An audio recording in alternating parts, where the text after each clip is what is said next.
Hello guys, welcome back to the channel. இது வந்து Saturday அன்னைக்கு எடுத்த vlog தான். ஒரு மார்னிங் டு ஈவினிங் ரொட்டீன் தான் வந்து இந்த vlogல வந்து பார்க்க போறீங்க. ஆக்சுவலாக நான் வந்து இந்த சாட்டர்டே அப்படின்னா வந்து காலையில் வீடெலாம் தொடச்சிட்டு சாமி கும்பிட்றது வந்து ஒரு ரொட்டீனாக வச்சுருக்கேன். என்னை வந்து ஒரு 2 or 3 இயர்ஸ்க்கு முன்னாடி கேட்டிங்க அப்படின்னா எனக்கு அவ்வளோ கடவுள் பக்தி கிடையாது. அவ்வளோன்னு சொல்ல முடியாது. நான் சாமியே ரொம்ப ரேராக தான் கும்பிடுவேன். ஆனால் இப்போ கேட்டால் நான் எப்படி இந்த அளவுக்கு ஒரு சேஞ்ச் ஆனேன்னு சொல்லி எனக்கு தெரியல. பட் வந்து இப்போ என்ன மாதிரி சாமி கும்பிட்றதுக்கு ஒருத்தர் இருப்பாங்களான்னு கேட்டால் எனக்கு தெரியல. அந்த அளவுக்கு விழுந்து விழுந்து சாமி கும்பிட்றேன். அப்புறம் காலையிலே எழுந்துட்டு சரி ஃபஸ்ட்டு பால் சொசைட்டியில் போயிட்டு நான் பால் ஊற்றிட்டு வருவேன். அம்மா பால்லாம் கறந்து வச்சுருவாங்க. சரி அதுக்கு முன்னே நம்ம போகிறதுக்கு முன்னாடியே வந்துட்டு பாத்திரம் இந்த சாமி பொருள் இதெல்லாமே நம்ம கழுவி வச்சிட்டோம் அப்படின்னா வந்து ஸ்வேதா வந்து வீடு வந்து தொடச்சி விட்டுருவா.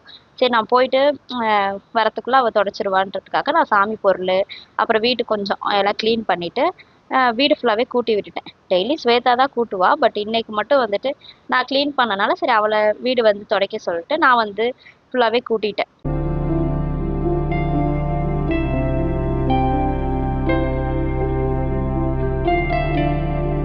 ஏன்னா 7 மணிக்கு மேலே தான் நான் வந்து பால் சொசைட்டிக்கு வந்து போவேன். ஸோ அதனால் ரொம்ப நேரம் சும்மா நின்றுட்டு இருந்தேன். வேலையும் சீக்கிரமாக முடிஞ்சிருச்சு அப்படின்னு சொல்லிட்டு.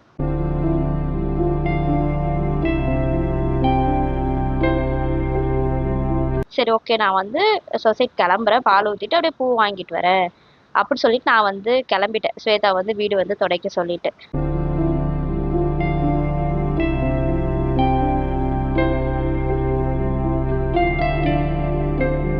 சாமிக்கு மட்டும்தான் பூ வாங்குற பிளான்ல போனேன். அதுக்கப்புறம் என்ன யோசிச்சுன்னா தெரியல, எனக்கும் பூ வைக்கணும்னு தோணுச்சு அப்படி சொல்லிட்டு எனக்கு மட்டும் கொஞ்சமா பூ வாங்கிட்டேன்.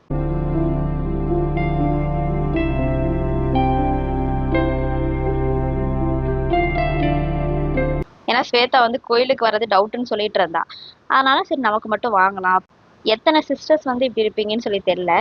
எனக்கு வந்து இந்த வீட்டு வேலை எல்லாமே நான் நல்லா தான் செய்வேன். ஆனால் எனக்கு இந்த கோலம் போடுறது சுத்தமாக வராது. ஆனால் எங்கள் ஸ்வேதா எனக்கு அப்படியே ஆப்போசிட். வீட்டு வேலை செய்ய சொன்னால் ரொம்ப சோம்பேறித்தனப்படுவா. ஆனால் இந்த கோலம் போடுறதுன்றது அவளுக்கு ரொம்பவே பிடிக்கும். நான் வீட்டை ஃபுல்லாகவே க்ளீன் பண்ணி கொடுத்துட்டுனா காலையில் அவள் எந்திரிச்சிட்டு கோலம் வந்து அழகாக போட்டுருவா. அதுக்கப்புறம் நானும் குளிச்சுட்டு வந்துட்டு கோயிலுக்கு வந்து ரெடியாக ஆரம்பிச்சிட்டேன்.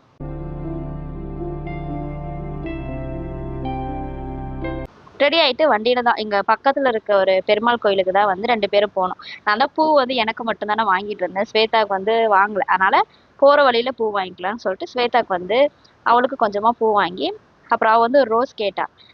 நான் வந்து சரின்னு சொல்லிட்டு ஒரு ரோஸ் ஒன்று அவளுக்கு வாங்கிட்டு பூ கொஞ்சமாக வாங்கிட்டு 2 பேரும் வந்து கிளம்பி கோயிலுக்கு போக ஆரம்பிச்சிட்டோம்.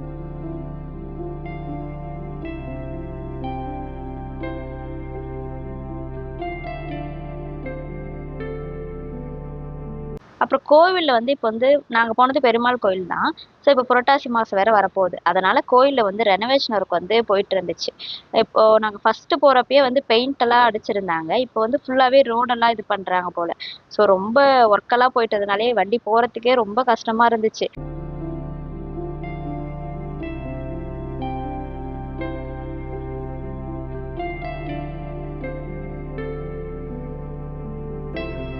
சாட்டர்டே வந்து என்ன ஃபெஸ்டிவல்னு தெரியல. நாங்கள் வார வாரம் போவோம். எப்பயாவது ஒரு சில வாரம் மட்டும் தான் போக மாட்டோம். பட் இந்த டைம் வந்துட்டு கொஞ்சம் நிறையவே கூட்டம் இருந்த மாதிரி இருந்துச்சு. ஏதோ ஃபெஸ்டிவலா என்னன்னு தெரியல. நிறைய பேர் பொங்கல்லாம் வச்சுட்டு இருந்தாங்க. அதை அப்படியே வேடிக்கை பார்த்துட்டு நாங்களும் போய் பூவெல்லாம் வாங்கி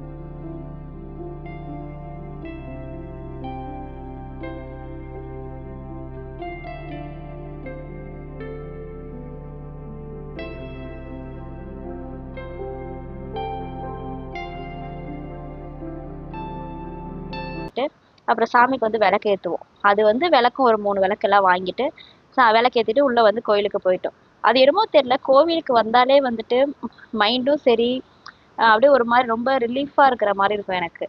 என்னதான் சொன்னால் நான் ஒரு நாள் ஃபுல்லாக கோவிலே இருக்க சொன்னா கூட நான் இருந்துருவேன். அந்த அளவுக்கு எனக்கு கோவிலில் இருக்கிறது, பெருமாள் கோவிலில் இருக்கிறது எனக்கு ரொம்பவே பிடிக்கும்.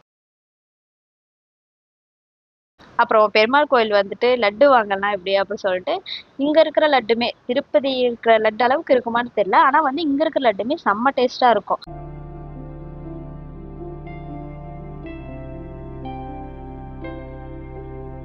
அஞ்சு லட்டு இருக்கும், 100 ருபீஸ்ன்னு சொல்லி தருவாங்க. ஸோ அதுவும் வாங்கிட்டு நானும் ஸ்வேதா வந்து கிளம்பி வந்து வீட்டுக்கு போகலாம் அப்படின்னு சொல்லி கிளம்பி வீட்டுக்கு வந்துட்டோம். அப்புறம் வீட்டுக்கு வந்ததுக்கப்புறம் ஒரு ஒர்க்கும் இல்லை, சரி சும்மா தான் அப்புறம் ஈவினிங் டைமாக வந்துட்டு இந்த வெயில் நல்லா அடைச்சிருந்துச்சு. திடீர்னு பார்த்தா மழை பெய்ய ஆரம்பிச்சிருச்சு. இந்த 90s கிட்ஸ்க்கு எல்லாமே ஞாபகம் இருக்கும்னு நினைக்கிறேன். போது மழை வந்துச்சு அப்படின்னா குரங்குக்கும் குள்ள நரிக்கும் கல்யாணம் ஆகும் அப்படி சொல்லி ஒரு பெரிய ரூமர் இருந்துச்சு. அது உண்மையா பொய்யான்னு வந்து எனக்கு இப்போ வரைக்குமே தெரியல. ஆனா நான் வந்து ரொம்பவே அதை நம்பினேன். மழை வந்தாலே வந்துட்டு இப்போ கல்யாணம் நடக்குது அப்படின்ற மாதிரி நம்பிட்டு இருப்பேன். அதுக்கப்புறமா வந்து ஈவினிங் வந்து சாப்பாடு செய்யறதுக்காக கிச்சன் வந்து ஃபுல்லாவே க்ளீன் பண்ணி வச்சுட்டேன். ஏன்னா க்ளீன் பண்ணிட்டோம் அப்படின்னா சாப்பாடு செய்யும் போது கொஞ்சம் அந்த செய்கிற மைண்டே நல்லா இருக்கும் அப்படின்னு சொல்லிட்டு ஃபுல்லாக க்ளீன் பண்ணி நைட் வந்து ரசம் வச்சுட்டு மீல் மேக்கரில் வந்து கிரேவி மாதிரி பண்ணலாம் அப்படின்னு சொல்லிட்டு அதுக்கும் நான் புளியெல்லாம் ஊற வச்சுட்டு மீல் மேக்கரும் ஊற வச்சுட்டேன். ஊற வச்சுட்டு ரைஸ் எல்லாமே ஊற வச்சுட்டு சரி இதுக்கப்புறம் எந்த ஒர்க்கும் இல்லை, நம்ம போய் உட்காரலாம். ஏன்னா 6 o'clock மேலே தான் வந்து சாப்பாடு செய்ய ஆரம்பிப்பேன். அதனால எல்லாமே முடிச்சுட்டு நானும் போயிட்டு சும்மா ஃபோன் பார்த்துட்டு அப்படியே உட்காந்துட்டேன்.